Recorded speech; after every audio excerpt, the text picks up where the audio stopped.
Ლებო მოგესალმებით. გადაცემა მშვიდობის ტელეუნივერსიტეტი, რომელიც ქართული ტივის ერთ-ერთ რგოლს წარმოადგენს, საინფორმაციო რგოლს. მე გახლავთ ალექსანდრე რუსეცკი, ამ გადაცემის წამყვანი.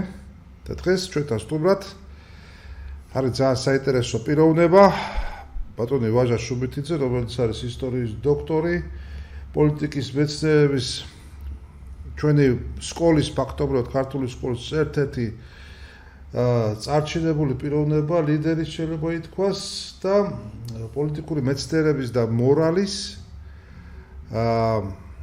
აკადემიის პრეზიდენტი. ეს ძალიან საინტერესო ორგანიზაცია, რომელიც წელს დავაფუძნეთ.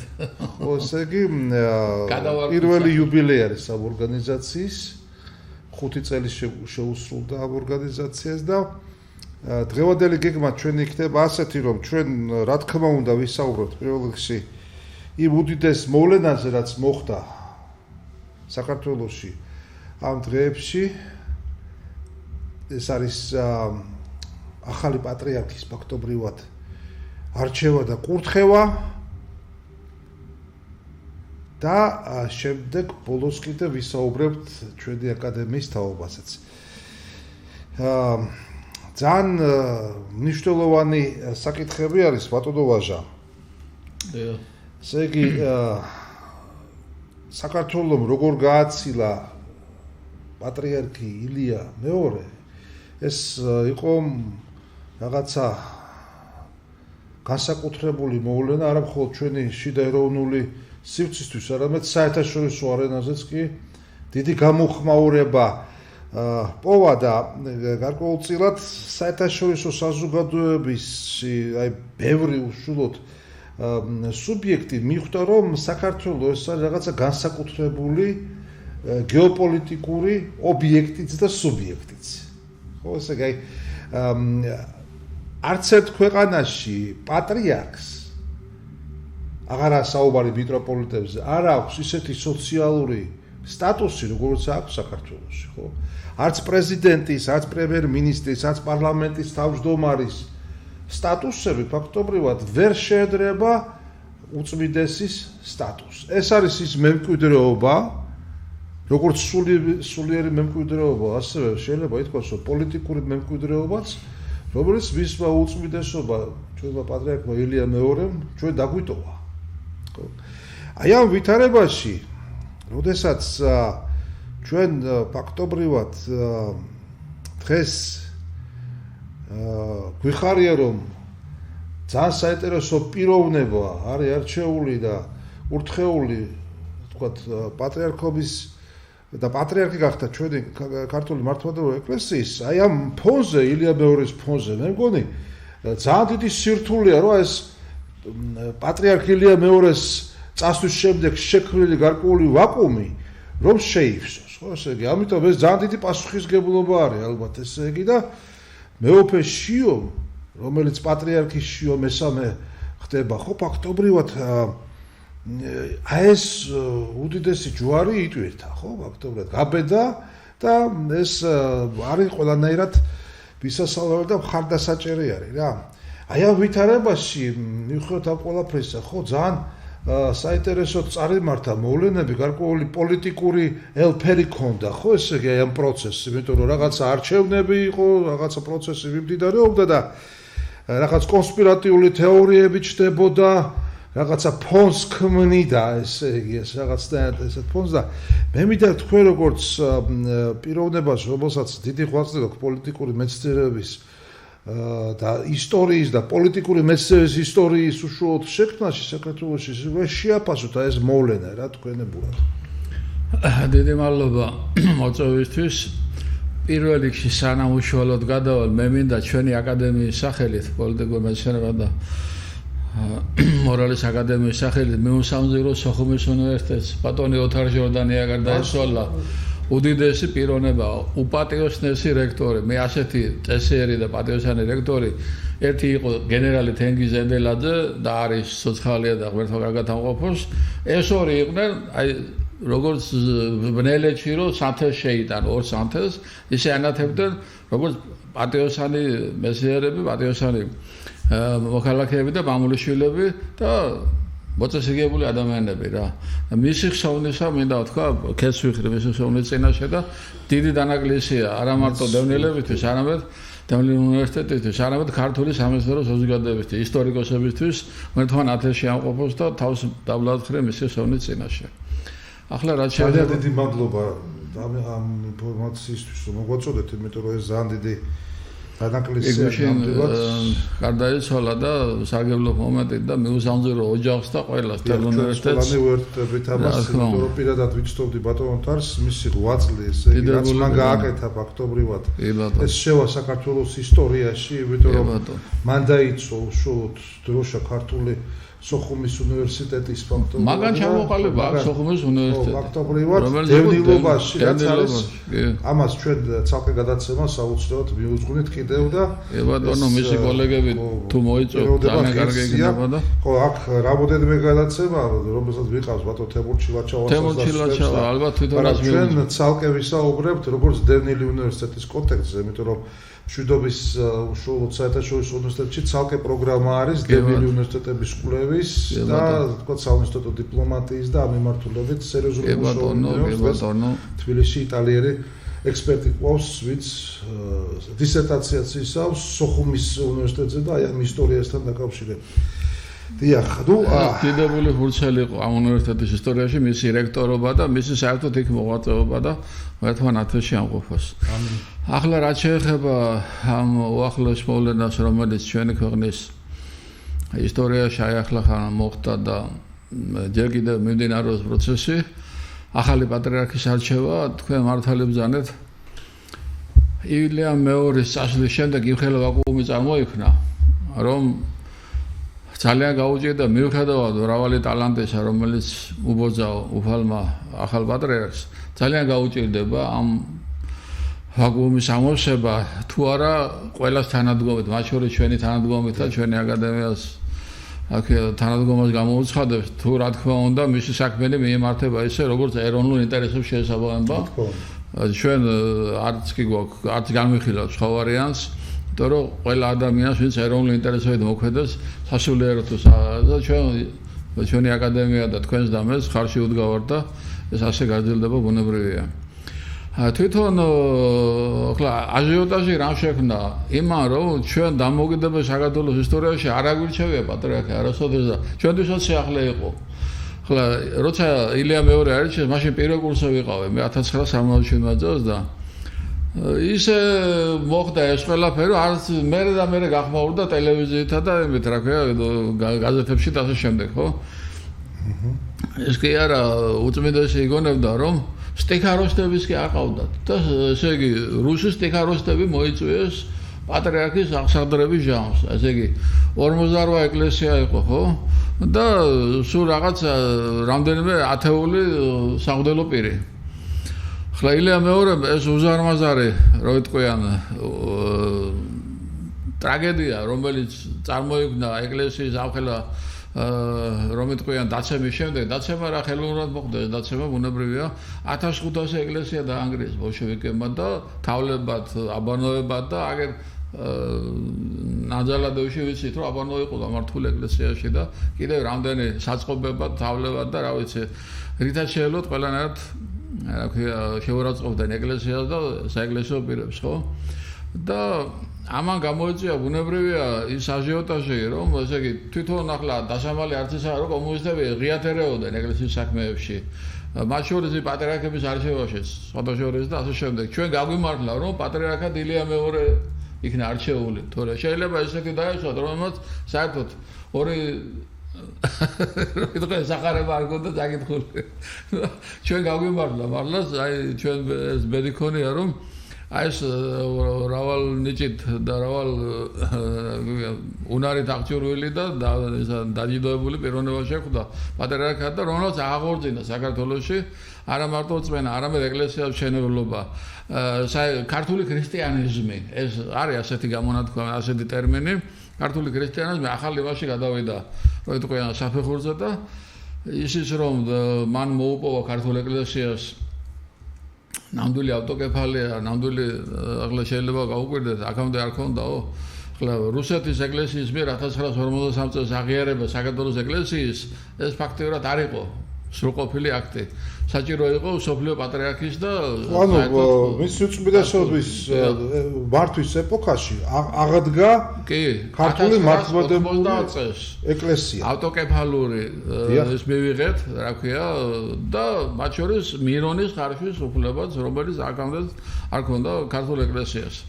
ამიტომ ახლა ბუნებრივია წარმატება მინდა უსურო ახალ პატრიარქს ძალიან მნიშვნელოვანი ერთი რამ, რომ საეკლესიო განხეთქილებას არ ეხნას ადგილი. ვინაიდან ისი საეკლესიო განხეთქილება შეიძლება ეროვნული განხეთქილებაზე გაცილებით უარესი მოხდეს. იმიტომ რომ ეკლესია ძალიან ფაქიზი ორგანიზმია. ამიტომ თქვათ დიდი შეგნებისა და დიდი თანადგომის გამოჩენა საჭირო თვითონ მეუფეების მხრიდან, სინოდის წევრთა მხრიდან, სამღვდელოთა მხრიდან და ის ნაკლოვანი მხარეები თქვათ, რაც ეკლესიას აქ ახლა მოდი ნუ დახუჭავთ ამაზე თვალებს, უნდა გამოსწორდეს და თუ ჩვენ მართლა პატივისცემთ ილია მეორეს მიხსოვნას, რაც დაგვიბარა, მაგრამ ეკლესია სანიმუშო და საშენებელი უნდა იყოს თქვათ და თვითონაც ასეთი იყო პატრიარქი არის საჩვენებელი, მაგრამ უფრო გვინდა რომ უკეთესი იყოს. ლადო ასათიანის არ იყოს ხო ლამაზი შეგვიძლია. ის ვარიანტია.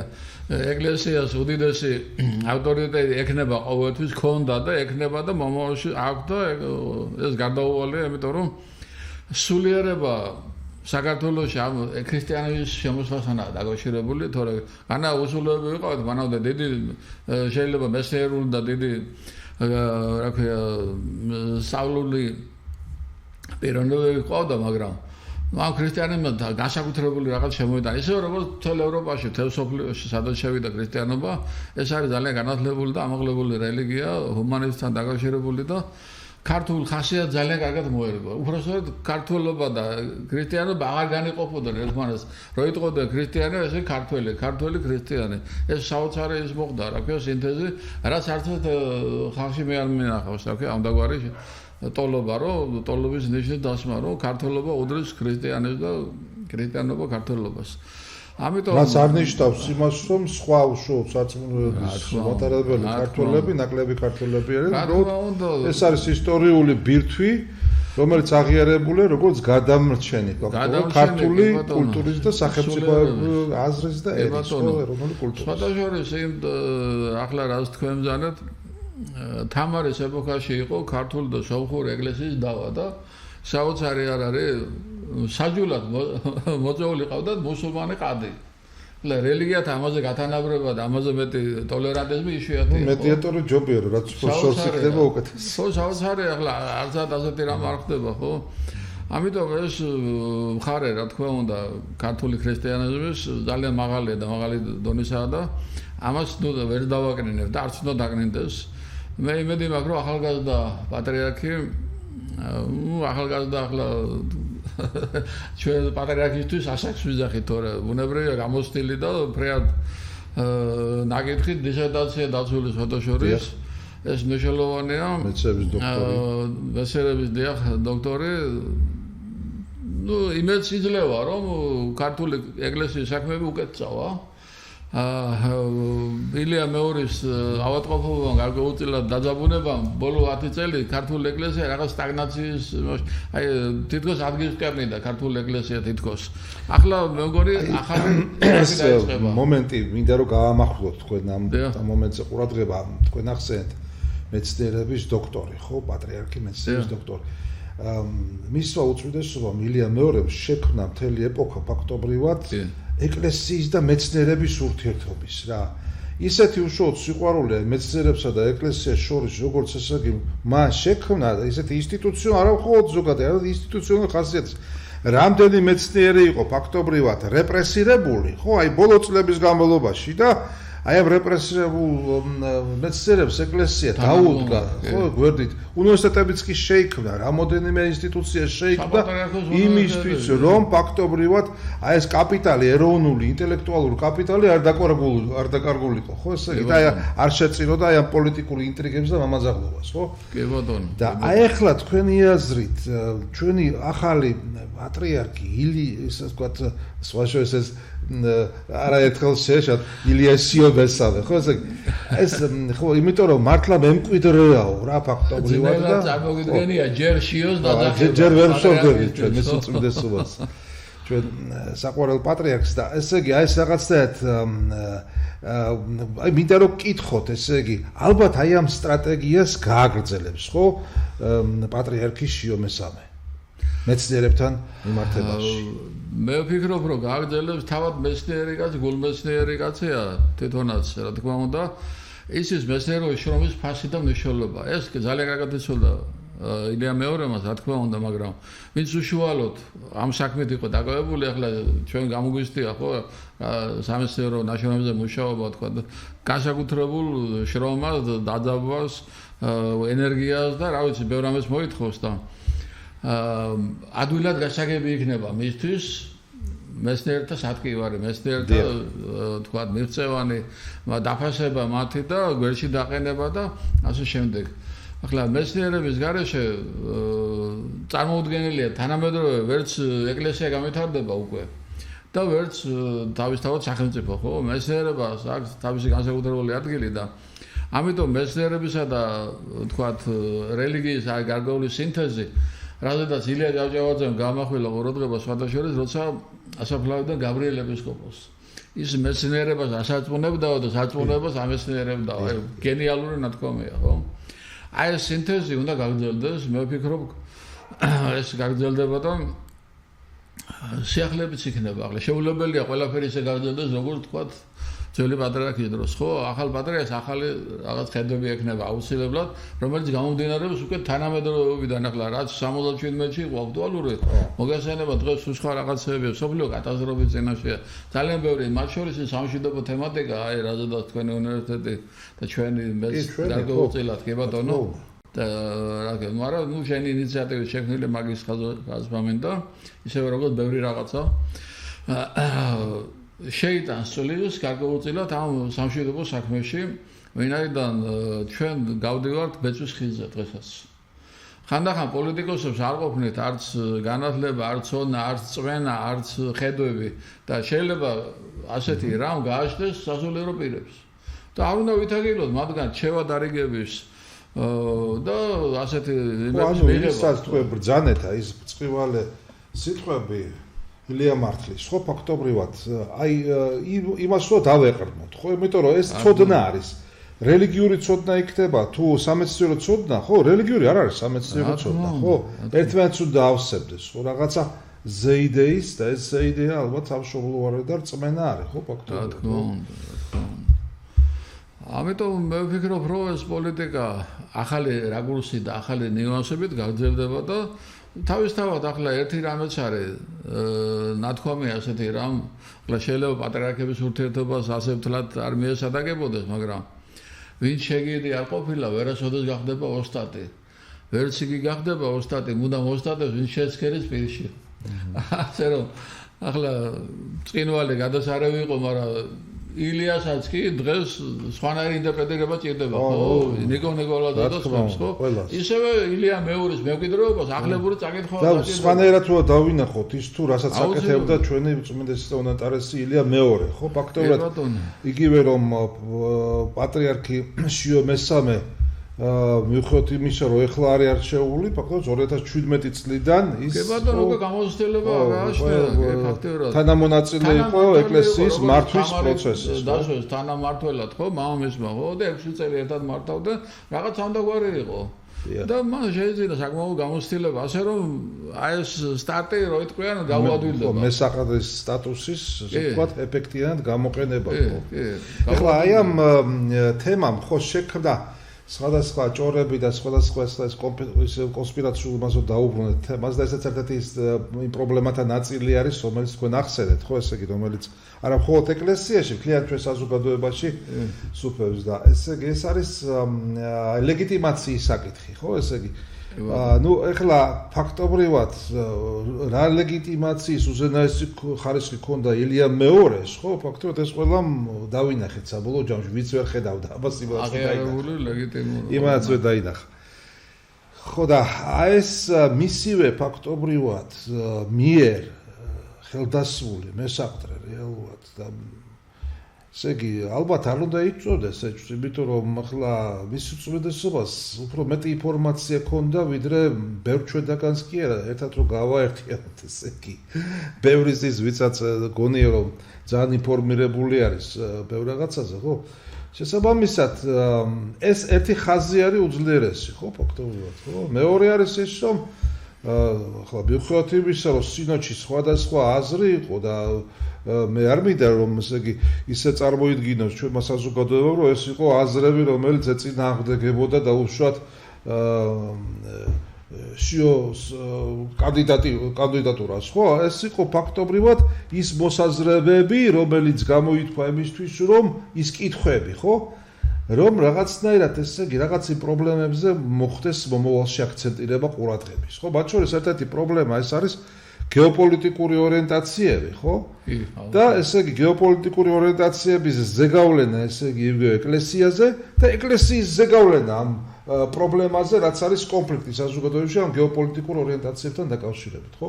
აი ამ თვალსაზრისით თქვენ ძალიან სწორად და ძალიან ბრძნულად ახსენეთ, ესე იგი ეკლესიის სამშვიდობო როლი, ხო?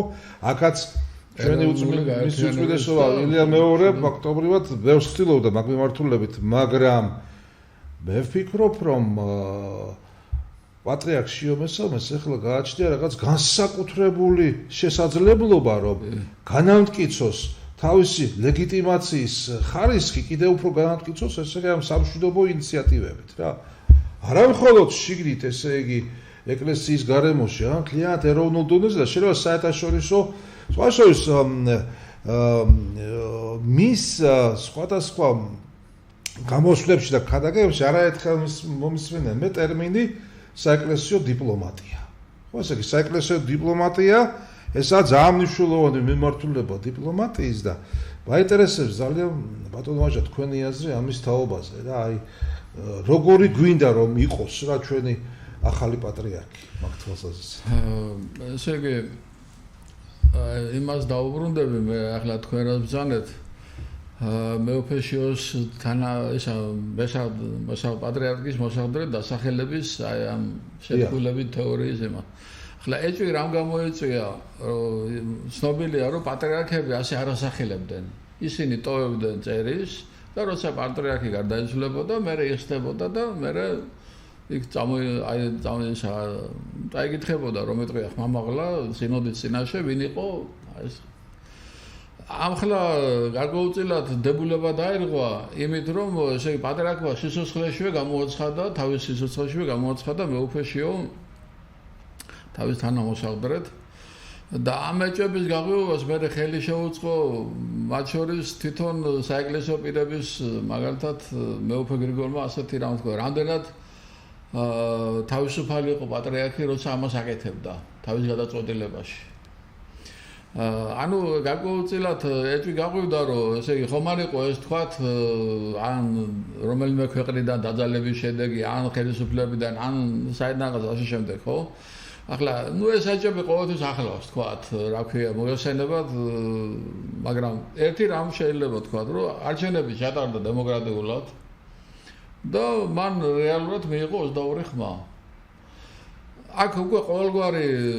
საუბარი მის ლეგიტიმურობაზე შეჩერებულია დამთავრებულია ის უკვე არჩეული პატრიარქია ლეგიტიმური შეუძლია მას მართოს ქართული ეკლესია დანარჩენი უკვე მის იმაზეა და უნარებზე მის დამოკიდებულებაზე საქმისამნი მე ვფიქრობ რომ მან გარშემო უნდა შემოიკრიბოს გარკვეული რაღაცა მრჩეველთა საბჭო როგორც საეკლესიო ისევე საერო საბჭო უნდა შექმნას სადაც სამოქალაქო პირები შევლენ და ნებისმიერი საკითხი ეხება ეკლესიას თუ საქვეყნო საკითხებს, ერთად უნდა მოხდეს ამისი განხილვა. კარგი იქნება ამ საბჭოს შექმნა, ვინაიდან თათვირი მოგევსენებათ ერთი ადამიანის აზრი კარგია, ორი აზრი კარგია, მაგრამ რამდენიმე ადამიანის აზრი კიდევ უფრო უკეთესია. მათ შორის მეცნიერების და იგივე დიპლომატია ესეა ზუსტად რომ არ ვიჩქაროთ, რა ქვია, ყველას უნდა მოусმინოთ და მე შეიძლება პატრიარქმა თვითონ გადაწყვეტოს ეს საკითხი, მაგრამ მოусმინოთ. და შეაჯეროს, შეაწონოს, დაწონოს ყველაფერი, იმიტომ რომ კიდევ მეორე გავდივართ ძალიან ძიმე პერიოდს ჩვენი ისტორიისას და ერთი პატარა ნიუანსიც კი შეიძლება დაგვიჯდეს ძალიან ძვირად, როგორც ეკლესიას, ასევე საქართველოს სახელმწიფოს და ჩვენ ქართულ ხალხს. ამიტომ რომ იტყვიან ერი და ვერი ერთიანი იყო ყოველთვის საქართველოში და ახლაც, რა ქვია, ხმა ხალხისა და ხმა ერისა, რომ იტყვიან, როგორც თავრობა უნდა შეისმინოს, ასევე პატრიარქმას. მან უნდა უსმინოს ხალხის ხმას. აუცილებლად და ამისათვის არსებობენ თქვა მეუფეები, რომლებიც ხალხში საუბრობენ და ქადაგებენ, თვითონაც ქადაგებს ხალხს ღებულობს თქვა, ხდება, ხო? აუცილებლად უნდა ინტერესდებოდეს იმ საკითხებით, რომელიც ეკლესიის პრესტიჟს, საქართველოს სამომავლო ინტერესებს თქვა, მათ შორის ხელისუფლების პრობლემატიკას და ასე შემდეგ და მან უნდა ითავოს გარკვეულწილად აი ამ შუამავლის როლი ოპოზიციასა და ხელისუფლებას შორის. გარკვეულწილად რატო ვიძახი, იმიტომ რომ ახლა არის ხანდახან ოპოზიციური სპექტრი, რომელსაც არაფრის გაგონება არ უნდა. ან და პირიქით ხელისუფლება, რომელსაც არაფრის გაგონება არ უნდა. მან უნდა შეძლოს ორივეს დარწმუნება, რომ ქვეყნის ინტერესებისთვის რა არის საჭირო. ანუ იყოს ყველას პატრიარქი. კი ბატონო, ისევე როგორც ეს იგივე ეხება პრეზიდენტი უნდა იყოს ყველას პრეზიდენტი და არა კონკრეტული პოლიტიკური ჯგუფის. რა თქმა უნდა. პრემიერ-მინისტრი უნდა იყოს ყველას პრემიერ-მინისტრი და არა კონკრეტული პოლიტიკური ჯგუფის და ასევე იგივე შეეხება მით უმეტეს პარლამენტის თავმჯდომარეს. კი ბატონო, აი ეს მე მიმაჩნია ამ ეტაპზე განსაკუთრებულად აქტუალურად, იმიტომ რომ კიდევ მეორე ძალიან რთულ პერიოდი გველის წინ კიდევ ჩვენ კიდევ არ წარმოგვიდგენია ბევრი რამე, რომელიც შეიძლება საქართველოს თავს დაატყდეს. ახლა მე არ მინდა ვინმე შევაშინო, მაგრამ ურთულესი ამბები მოგველის, რა ქვია, მათ შორის სოციალ-ეკონომიკური კუთხითაც შეიძლება და ეკლესიის აი ასეთ გველში დგომა, თქვათ, გაჭირებულებისადმი, დავდაბილებისადმი, თქვათ, თუნდაც მეცნიერებისა, ყველა ფენისადმი. აქ უდიდესი აღდგენილობითი მნიშვნელობას და მორალური მნიშვნელობა. ანუ პოლიტოლოგიური, პოლიტიკური მეცნიერების ენაზე რომ ვთქვათ ჩვენ, ესე იგი, ლეგიტიმაციის ხარისხი პირდაპირ კავშირში არის, ბმაში, კორელაციაში არის რასთან, ესე იგი, იმასთან თუ რა დონის ფრაგმენტაცია არის სისტემაში, რამდენი განსხვავებული აზრი არსებობს. პარლამენტი იქნება ეს, მინისტრთა საბჭო ეგრეთ წოდებული თუ ვთქვათ, სხვა სტრუქტურები თუ სინოდი, ხო? რაც უფრო განსხვავებული მეტი აზრი არსებობს, მით უფრო დიდარია ეს სისტემა. მაგრამ მით უფრო რთული არის მისი მართვა, ხო? ამიტომ ლეგიტიმაციის ხარისხი ამაზე დამოკიდებული. ზოგი პრიმიტიული პოლიტიკოსი, პატრიოტული ტელემარკოლები ხო თulis რომ ესე იგი თუ არ იქნებიან სხვები, ხო, მისი ძალაუფლება გაძლიერდება და გაათმაგდება. ესე არ არის. მასე აზროვნებდნენ ერთუჯრედიანი ბოლშევიკები ფაქტობრივად, ხო? როდესაც იძახოდნენ რომ ჩვენ მაგალითად ლენინის ერთ-ერთი მასში ხელმოწერაზე ასე ვთქვათ 10000 მღვდელი დავხურიტოთ 48 საათში. პეტერბურგის ხო, გეგმები ქონდათ, ესე იგი 10000-ობით ხალხს ხვრიტავდნენ ერთი იმით, დოკუმენტით, ხო, ესე იგი პრიმიტიული, ასე ვთქვათ, აზროვნება, ხო? რომელიც არანაირად არ არის, ასე ვთქვათ, აი იმ კლასიკურ დემოკრატიულ აზროვნებასთან, ასე ვთქვათ, დაკავშირებული, ხო? და არანაირ სამართლიანობასთან არ არის კავშირში, ბუნებრივია რა. აი ეს ლეგიტიმაციის თემა პრინციპში ასევე შეეხება ალბათ ბატონო ვაჟა რას, რომ ესე იგი თვითონ რაღაცა ის საკითხები, რაც ეკლესიამ უნდა გააკეთოს მომავალში, ხო და ზოგიერთ თემაზე თვითონ მეუფე ყოფილი მეუფე დღეს ჩვენი უწმიდესო პატრიარქი შიო მესამე ბრძანებდა და ბრძანებს, რომ ესე იგი, ხო, ეკლესია უფრო აქტიური უნდა იყოს. ესე იგი, არა მხოლოდ ადამიანი უნდა მოდიოდეს, ასე ვთქვათ, ეკლესიაში როგორც თვითონაც უნდა იყოს მრავალმხრივი ეს კომუნიკაცია ურთიერთობა, ერთ-ერთი განზომილება არის მეცნიერებთან ურთიერთობა და მე მხარს უჭერს, ასე ვთქვათ, ბრძანებთ რომ ესე იგი ჩვენ ყველანაირად ყველანი დაუდგეთ გვერდში ხო? აუცილებლად კიდევ მეორე მაქსიმალურად იყოს ინფორმირებული. ეკლესიაში ხალხი უნდა მიდიოდეს, მაგრამ ეკლესიას უნდა მიდიოდეს ხალხთან. ოჯახებშიც კი თუ საჭიროა და გვერდში და თანადგომა და თანამოვა გამოუცადოს. აი ძალიან საინტერესო თემას შეეხო ჩვენი მეცნიერი პოლიტიკის მეცნიერების დოქტორი, რომელიც ცხოვრობს გერმანიაში, ბატონი ლევანი მეტონიძე. ძალიან საინტერესო პიროვნება, ძალიან საინტერესო მას ასე ვთქვათ, პუბლიკაციები აქვს, თავისი უშუალოდ პოსტები, ძალიან დროული და ძალიან მნიშვნელოვანი. აი, როდესაც ჩვენ ვსაუბრობთ ვაკუუმზე, რა ვაკუუმის შეიძლება შეავსოს, ასე ვთქვათ, მისმა უწმიდესობამ შეომესავენ, ხო? ესე იგი, აი, ერთ-ერთი უნიშნულოვანი სტრატეგიული ხასიათის ამოცანა ბატონი ლევანის აზრით და მეც ამას სრულიად ვიზიარებ, ხო? ეს არის ესე იგი იმ ისტორიული დანაკარგის განხილვა, რაც საქართველოს პოლიტიკურმა კულტურამ მიიღო, ესე იგი მონარქიის ინსტიტუტის განადგურებით, ხო?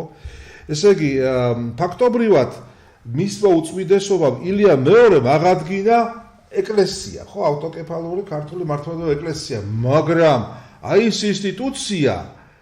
ის ინსტიტუცია, რაც ქართული უშუალოდ მონარქია, ხო, რჩება ჯერ კიდევ ფაქტობრივად მისახედი, რა.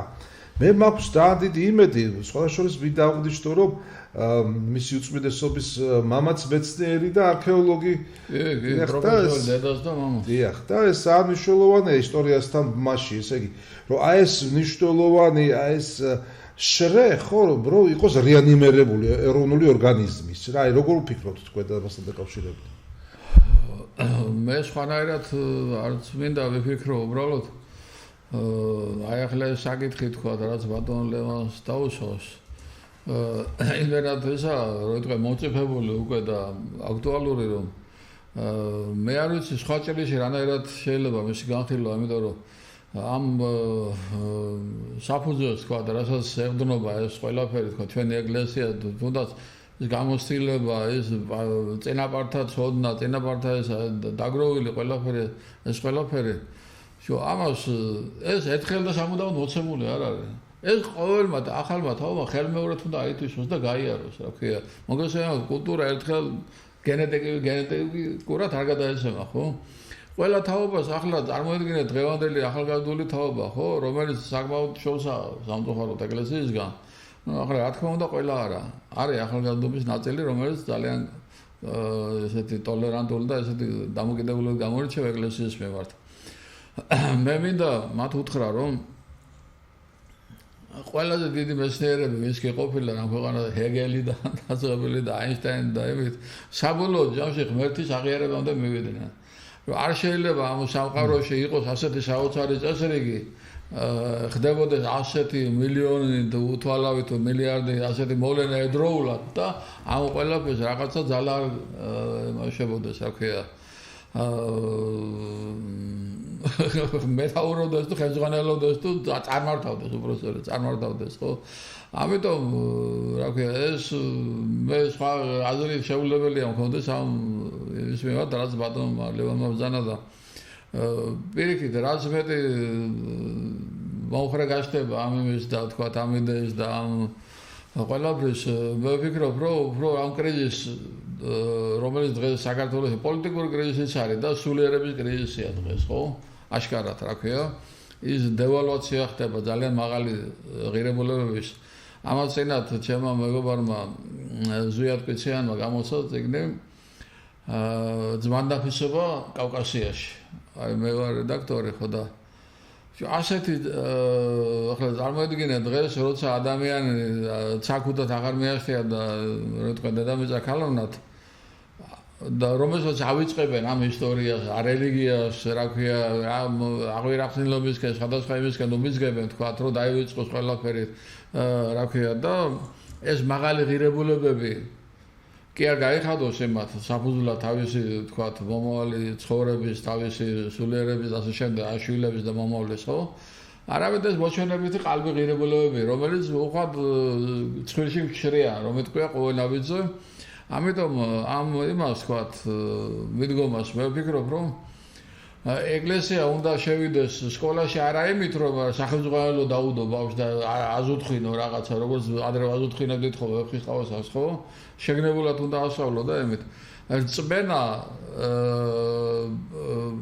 წმენას ბავშვი ცხოვრებისეული დაკვირვებით ხებულობს სხვათა შორის მაინც და მაინც რამე არ უნდა შეაშინოს რომ ღმერთი იწამოს ხო ამიტომ როცა ხედავს გარემო არის ეკლესიური თქვა გარემო არის კეთილ განწყობილი მისამე მაღალი სულიერებით სავსე თქვა მაღალი იდეალებით რომ იტყვიან გაჯერებული და ასე შემდეგ ასეთი ბავშვი არ აირჩევს სულ იმას რა ქვია თუმცა რა თქმა უნდა გენეტიკა მაინც მუშაობს და შეიძლება რაღაც სულ ჩაირჩიონ აგერ უამრავი რაღაცები ხდება მასალებელი რო გარდა მოკლეს ხო ახლა იმ ახალგაზრდებს არ მინდა ახლა საჯულოდ გამოვიდე მაგრამ იმას ზუსტად ესენი აღდათ ეს ღირებულების სულიერება ოჯახური რელიგიური და სხვადასხვა ადამიანური ელემენტები რომლისგანაც შედგება ადამიანის ცხოვრება რა ადამიანი ამის გარეშე არაფერია რა და მარტო მატერიალური მარტო რაღაც იმას გამოკიდება თქვათ კუჭისა და ხორცის სიამონებას და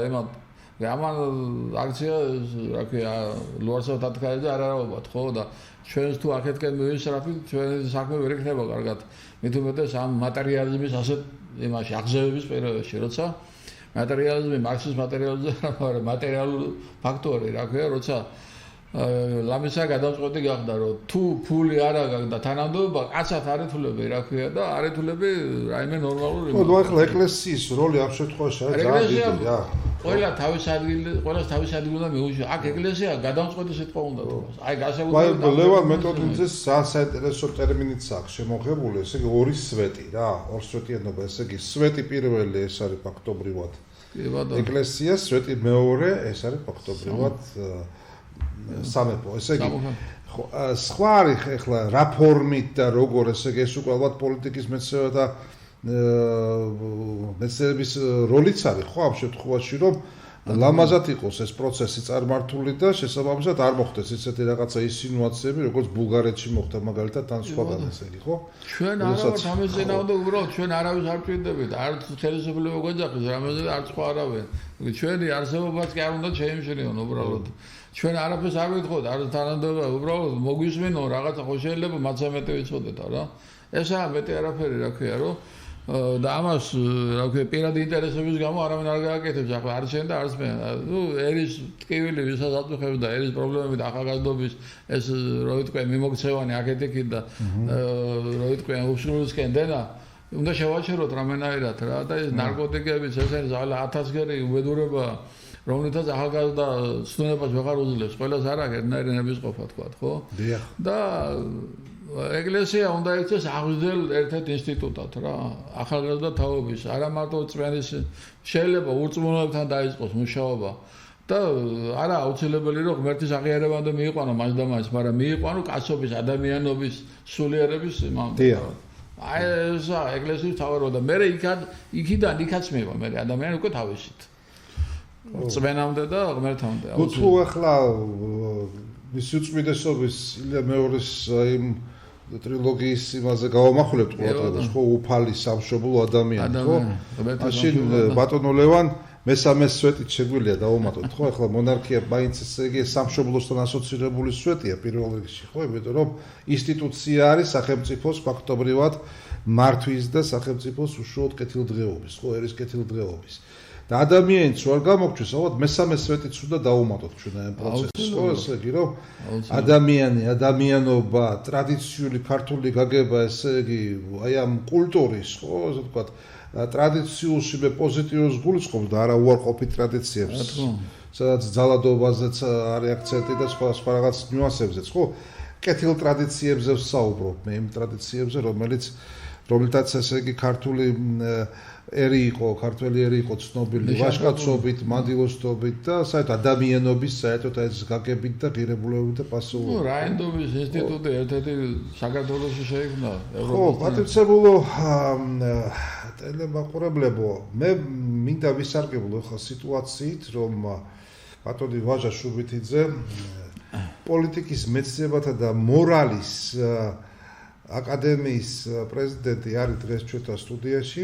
აი ეს უჩვეულო თქვენი ყურისთვის სახელწოდება პოლიტიკური მეცნიერება და მორალი ერთად, ხო?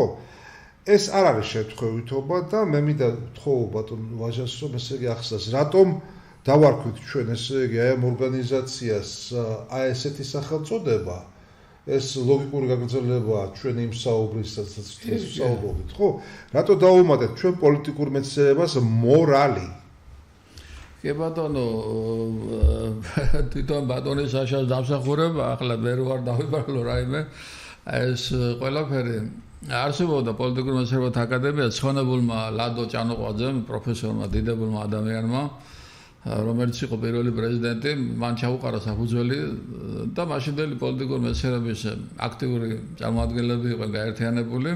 მერე სხვა ირაკლი რექვიაშვილი იყო კიდე, იგორ კვესელავა, ყველა ბატონი ომარ გოგიაშვილი იყო. გოგიაშვილი კი ბატონო კი და ბატონი როი მეტრეველი იყო ბატონო მოვიდა ჩვენამდე რომ იტყვიან, ხო და საინტერესო იდეა გააზღერა თვითონ ბატონმა საშამ, რომ მორალი ახლა მე-18 საუკუნის ფრანგული რო ვიტყვიან ტრადიციული გაგება რა პირველი აკადემია დიახ ამ გოუწილად ამ სახელს ატარებდა და სხვათაშორის პოლიტიკურ მეცნიერებათა ასოციაცია ბოლშევიკების პერიოდში შეიქმნა და მიხეილ მუსხელიშვილმა შექმნა რა ქვია სტრასბურგში პოლიტიკურ მეცნიერებათა ასოციაციის პირველი დაფუძნებელი იყო და მანამდე რა თქმა უნდა 1970 წელს. კი ბატონო, კი და ამავე წელს საბჭოთა კავშირში ესე იგი იყო მეორე ასოციაცია შექმნილი როგორც ალტერნატივა და იქიც ქართველი პრეზიდენტი იყო. კი ბატონო. ბატონი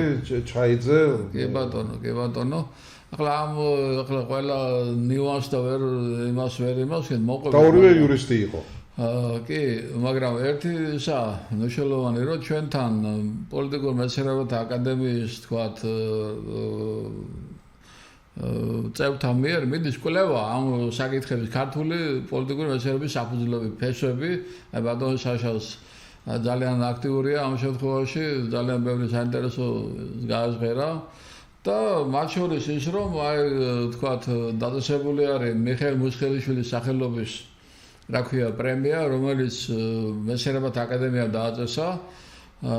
წესით ყოველწლიურად უნდა ყოფილიყო, მაგრამ ერთჯერ გაიცა ჯერჯერობით და იმედია რომ ეს ერთჯერადი აქტი არ იყო, რა ქვია და კიდევ გაგრძელდება. რომ ეს პოლიტიკურ მეცნიერებას ხარდაჭერა და თანადგომა ჭირდება საქართველოში. რადგანაც ყველას თავი პოლიტიკოსი გონია, მაგრამ ეს ანიშნავს ავტომატურად პოლიტოლოგი ხარ. ერთი მეუბნებოდა, რა ქვია, პარლამენტის წევრი იყო 95-99 წლებში და პარლამენტთან უმეტესობამ პროფესიაში ჩაწერა პოლიტოლოგია. ესე იგი პოლიტიკოსობა პოლიტოლოგობად ჩათვალეს, რა ქვია. როგორც სოციოლოგი და სოციალური მუშაკი, ესე განსხვავებას ვერ პოულობენ. ხო და ასე არ გახლავთ ეს ყველაფერი პოლიტოლოგობა უფრო რთული და ანალიტიკური საქმიანობა, რომელიც თავისებურ განსაკუთრებულ დაკვირვებულობას მოითხოვს და ისტორიის ეს ინტერდისციპლინარული ფაქტიურად მიმართულება რამდენიმე დისციპლინას აერთიანებს, მათ შორის ისტორია, სოციოლოგია და სხვა ბევრი გეოპოლიტიკა და ბევრი სხვა, რომელიც რა ქვია, უნდა ქვეყანამ ნორმალურად წარმართოს, რომ იტყვიან, ვინაიდან ჩვენ ყავდა ასეთი ადამიანები საბედნიეროდ ქართველებს თქვა, მათ შორის იგივე გეოპოლიტიკის კუთხით ნიკო ნიკოლაძეს ძალიან ბევრი რაღაცა ნაძენას არ მეტყვი, მათ შორის იაპონიური ეკონომიკური სასწაული, ამერიკისა და რუსეთის დაწინაურება მე-20 საუკუნეში, აი მეორე მსოფლიო ომის დროს, თქვა. და ბევრი სხვა რაღაცები, რომლებიც თქვა ჩვენთან შესწავლას მოითხოვენ და სამწუხაროდ აკადემიას არანაირი მატერიალური ხარდაჭერა არ აქვს, ჩვენ ენთუზიაზმის ხარჯზე ვართ, რომ იტყვიან, რა ქვია, ვიგრიბებით ხოლმე ბატონის საშოს ოფისში, თუ რა თქმა უნდა არ არის დაკავებული ეს ოფისი, რა თქმა უნდა მას თავისი სხვა მიმართულებების გააჩნია და მუშაობთ, მაინც ვცდილობთ, რომ რაღაცა აი ამ კუთხით სიახლეები დავნერგოთ და მათ შორის თქვათ თანამედროვე ანალიზი რელიგიური იქნება თუ პოლიტიკური გეოპოლიტიკური სამშვიდობო ომის, თქვა, დემოკრატიის, ძალიან პლურალიზმის და ძალიან ბევრი საკითხებია, საკვლევი რომ იტყვია. აი ესე მორალს რო დაუბრუნდეთ. კი ბატონო, მორალზე აგებული, მე ვფიქრობ, რომ ადამიანი, რომელიც მორალით არ გამოირჩევა, მე ძალიან გამიჭირდება დავიჯერო მისი ან წარმატების, ან მიღწევის, ან ძალიან ძნელია. ამორალური ადამიანი არ ვიცი, რა ახლა ჩვენ ყველა ისეთ ოჯახებში გავიზარდეთ, რომ ეს პირველ ადგილზე ედგა მოგხსენებათ. მთელი ჩემი ცხოვრება დედაჩემი გზაში რომ რაღაცა ეგდოსო ისიც კი არ აიღო, რა ქვია. არავის არაფერი დაუშაო, დაეხმარე, აი ამ იმით ვზიდე, როგორც შენ, ასევე მეც და სხვებსაც, ხო? აღზრდელობითი კომპონენტის მნიშვნელობა ყოლა. და ხო, და ანუ ესე იგი, ეს მორალური პატიოსნება შინაგანი რომ იგივე თქვა, რაც ქრისტიანობის ამ თავარი დოგმატებია, ხო? თქვა, ის ათინცნების სახით და ასე შემდეგ, ხო? რა თქმა უნდა, პოლიტიკური მეცნიერებაში ძალიან მნიშვნელოვანია. პოლიტიკური მეცნიერების თქვა, იგივე წარმოადგენლები ზუსტად მორალური ადამიანები უნდა იყოს. ჩვენ ასე ვხედავთ, თქვენ და ჩვენ პოლიტიკაშიც სტერეოტიპი არსებობს, რომ პოლიტიკა თავის შინაარსში არის ამორალური. რაც თავისთავად არ არის სწორი, მაგრამ მეორე მხრივ დე ფაქტო ამამდე მიიყვანეს. როდესაც პოლიტიკის მეცნიერებას მოწყვიტეს მორალი, როცა პოლიტიკას მოწყვიტეს მორალი, ფაქტობრივად, ხო, განუკითხაობა შექმნეს და შესაბამისად ამიტომ არის, რომ ამ აკადემიას როგორც ღირებულებათა ფესვი ფაქტობრივად თან დაერთო ეს მორალის. სხვადასხვა ეს მინდა აღვნიშნო, რომ დაბადების დღე იყო, ესე იგი 101 წლის გახდა, მოდი უშუალოდ სოვნა მის სულს, ესე იგი ნიკო ჭავჭავაძე ჩვენ. ნიკო ჭავჭავაძე. დიდებული პიროვნება. დიდებული. დიახ, ესე იგი, აი, რა ვიცი, სასწაული ადამიანი იყო, რატო გამახსენდა ახლა, იმიტომ რომ ზუსტად ეს აქსიოლოგიური კვლევები, მორალის ზნეობის საკითხები და ღირებულებები მან წამოსია. როგორც ფილოსოფიის ინსტიტუტის დირექტორობა, მაგრამ მთელი კლასტერი, მთელი დინება შექმნა მაშინ, როდესაც ეს იყო აკრძალული. ხო, საერთაშორისო კონფერენციებს ატარებდა თბილისში, საოცარია სოფლიო მეცნიერების კომუნისტურ ეპოქაში ფაქტობრივად შექმნა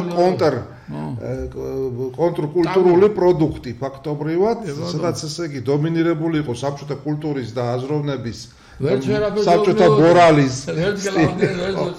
ბადრის წესში დააყედა ეს საკითხი და ძირებული პიროვნება იყო ნამდვილად რა და ასეთი ადამიანშვილი იყო ცხონებული მისი ვაჟის რომელიც ტრაგიკულად დაიღუპა და ეს ოჯახი ზოგადად და ჭავჭავაძეები ზოგადად მნიშვნელოვანი გვარია საქართველოში და მარტო მათი სახელების ხსენება არ არის იგი ილია ჭავჭავაძე შეაზრეს ლამის რომ ილია ყველა მერტამეს და კორომპირებულს ილიას სურათი უკიდია კაბინეტში რა ქვია იძახის ილიას ღირებულები რა ილია წაკითხულია ზოგადად ან ნიკოლოზი წაკითხულია ვინმე ასეთები არის 1000-ში ერთი რა ქვია ხო და ჩვენთან იგივე წაღანაც თქვი რა ქვია პოლიტიკა დაუკავშირდა რა ხალხი არ თხოს ფოტოშოვის დიახ ამორჩეველი არ ითხოვს რომ პარლამენტარი იყოს პატიოსანი წესიერი არანაირი ის არ აქვს მოდი აბა ვიყაროთ მე და შენ ახლა კეჯი პარლამენტში და იყაროს ვინმე ფულიანმა ვინ გაიმარჯვოს ახლა ეჭვი ხო არ გეპარება რა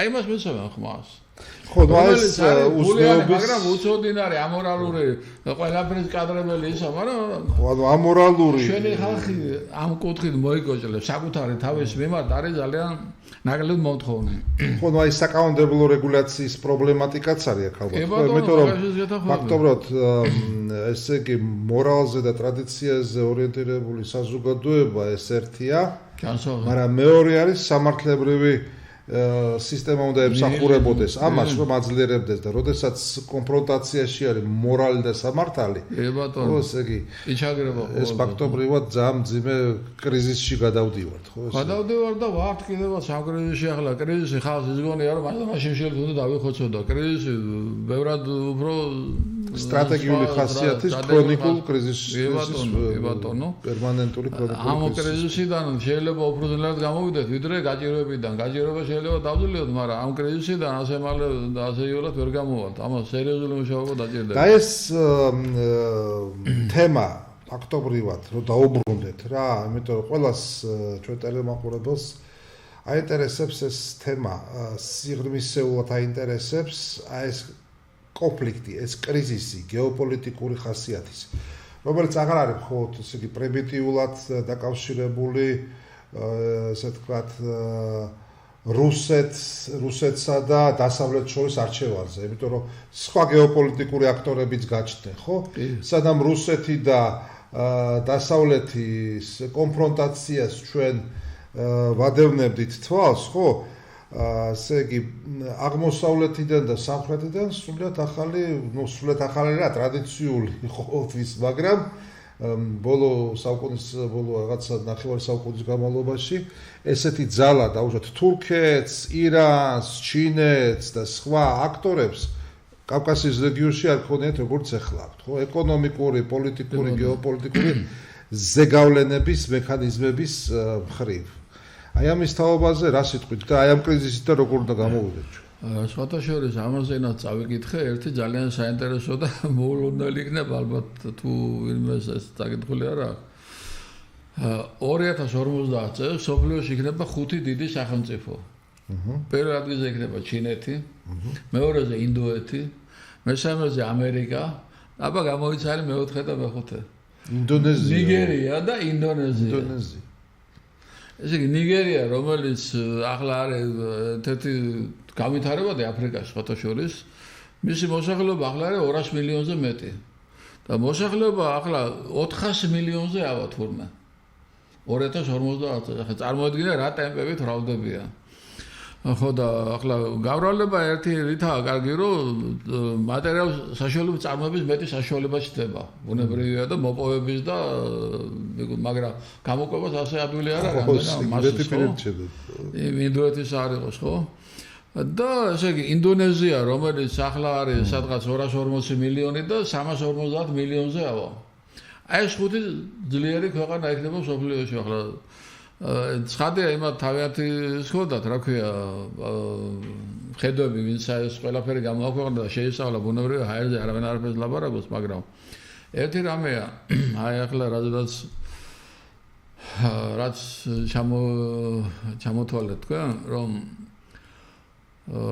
ახლებურად გებულობთ ბევრ ამას, რა ქვია, აი ამ კრიზისმა თქვათ, უკრაინის კრიზისიდან დაწყებული თქვა და ირანის ემით გაგრძელებით რომელიღა მიმდინარე კრიზისმა ძალიან ბევრი რაღაცას მოფინა ნათელი. პირველი ის რომ ახალი ამბიციების მქონე ერები გაჩნდნენ, რა ქვია, რომლებიც არა მარტო მოსახლეობით, არამედ იგივე ინდოეთმა აგერ რაკეტა ისა თვარეზე ის დასვა, რა ქვია, კოსმოსური ხომალდი. ინდოეთს აქვს ერთ-ერთი ყველაზე მოწინავე ეს, რა ქვია, კომპიუტერული და ეს ტექნოლოგიური მიმართულება, ძალიან სერიოზული მიმართულება. აი ისე ასევე ჩინეთმა დიდი მიღწევები დაიკვეხა უკვე ამ რომ იტყვენ ამ ბოლო ხანებში. ანუ ტრადიციული გაგება რომ ამერიკა პირველია და მუდმივად ასე იქნება და რაღაცა შეირყა ეს წარმოდგენა. თუმცა რა თქმა უნდა ახლა ამერიკა ამ წუთში ჯერ კიდევ ისე პირველ ადგილზეა და გააჩნია ძალიან სერიოზული ტექნოლოგიური და ბევრი მათ შორის სამხედრო ძლიერების კომპონენტები, მაგრამ ასე იულად რომ შებედეს თქვა ამერიკის ამ ემას თქვა იგივე რა ქვია ხუშიტებმაც კი წარმოედგინეთ და ჰეზბოლა და ეს რომლებიც ეყრდნობა ირანის თქვა ამ დახმარებას თქვა გარკვეულწილად, ხო? ეს ყველაფერი ბუნებრივია იმაზე მეტყველებს, რომ ჩვენ ბევრი რაღაცის გადაფურცვლა მოგვიწევს და გადახედვა. ხო, ახალი რაღაც მოდელირება უნდა მოვახდინოთ ჩვენი როლის, ხო, ახალ სისტემაში. ჩვენი როლის, კი ბატონო, ჩვენ ახლა მევაჩერდეთ, წაღარ რომ თქვი, მასალებს რომ მევაჩერდეთ, რა ქვია, მუდმივად არ გამოვა. ჩვენც უნდა გავანძილოთ ტვინი და ხელი. ჩვენ მithumeres დამოუკიდებელი აზროვნება უნდა შევინარჩუნოთ. მერთმა მოგცა გეოპოლიტიკური გენიალური ადგილი, რომლის გამოყენება შეიძლება ძალიან ჭკვიანურად, ეს რო ვთქვათ, იგივე სომხებს გქონოდათ, გაძლიერების ჭკვიანურად გამოიყენებდა დაზმონებულიო. ახლაც კი არაობიდან ცდილობენ რაღაცის შექმნას, ხო და ჩვენ გვაქვს ასეთი რა, ვთქვათ, რომელიც ნიკო ნიკოლაძის აღმოჩენილია გეოპოლიტიკური ფუნქცია, ხო? ევროპისა და აზიის დაკავშირება, ვაჭრობის და ყველანაირი ტექნოლოგიების და ასე შემდეგ საქართველოს გავლით, რა ქვია. მაგრამ ამას უნდა გამოყენება, რომ იტყვიან, ერთია ცოდნა, მეორე მისი გამოყენება, ხო? შეიძლება ბევრი რამე იცოდე, მაგრამ ვერ იყენებდა, ხო? საქართველოში უნდა მოვიდეს ხელისუფლებაში ხალხი, ვინც ამის გამოყენების უნარებით არის აღჭურვილი. არა აქვს მნიშვნელობა, მე არანაირი ქართული ოპოზიცია საერთოდ ჩაქნებული მაქვს ხელი, ესენი არ ვიცი რა, კონტრპროდუქტიული არანაირი სიახლე ოპოზიციიდან ჩვენ არ აქვს. რამე სიახლე რო ყოფილიყო, შეამოვნებით გამოეხმაურებოდა ხალხი, მაგრამ არაფერი რა. მაგრამ ჩვენ მივესალმებით ახალგაზრდა თაობის ბატონებაში მოსვლას მორალურ პოლიტიკაში, მორალურ პოლიტიკაში და პირველ რიგში ეს უნდა გარდაიქმნას და მე ძალიან დიდი მადლობა მინდა გადაგიხადოთ თქვენ აი უამინდობაში თქვენ ასეთ ტექნიკური ხარვეზების დების მიუხედავად დროულად ესე იგი მოვძანდით დღეს ჩვენთან სტუდიაში და რომ გაინტერესებთ ასეთი რაღაცები საერთოდ თქვენ მუდმივი იქნებით ჩვენი რესპონდენტი და ასე თქვათ ჩათვალეთ რომ ეს თქვენი სივრცე არის აკადემიის სივრცე არის პოლიტიკის მეცნიერებათა და მორალის აკადემიის სივრცე არის და ყველა დანარჩენ ჩვენ სპეციალს დაუწყოთ აუცილებლად რა თქმა უნდა ჩვენ ჯანსაღი აზრისთვის რა ქვია უკან არ დავიხებთ არაფერზე არ თქვენ და ეს არის დარგობრივი აკადემია მე არა ვარ დაინტერესებული აქ ვიждე და ჩემზე ჭკვიანი და ჩემზე მოხერხებული და გონიერი მოიყვანოს ვინმე და დასვას აქ და რა თქმა უნდა ჩვენ ამაში მედია დაგვეხმარებთ ამაში მე შევეცდები და რა თქმა უნდა ახალგაზრდა თაობას ხელი უნდა შევუწყო დიდი მადლობა ჩვენ ტელემაყურებლებს იმისთვის რომ იყვნენ ჩვენთან ერთად ვიყვარდეს ერთმანეთი. დიდი მადლობა ბატონ ვაჟა კიდევ ერთხელ და გავერთიანდეთ ჩვენი ახალი პატრიარქის გარშემო. ხელი შეუწყოთ რომ გავაძლიეროთ ჩვენი ეკლესია, ჩვენი საკუთარი თავი, ჩვენი სამშობლო და ადამიანი უშუალოდ აი ამ ქვეყანაში რა. აუცილებლად. დიდი მადლობა ყურადღებისთვის. ალო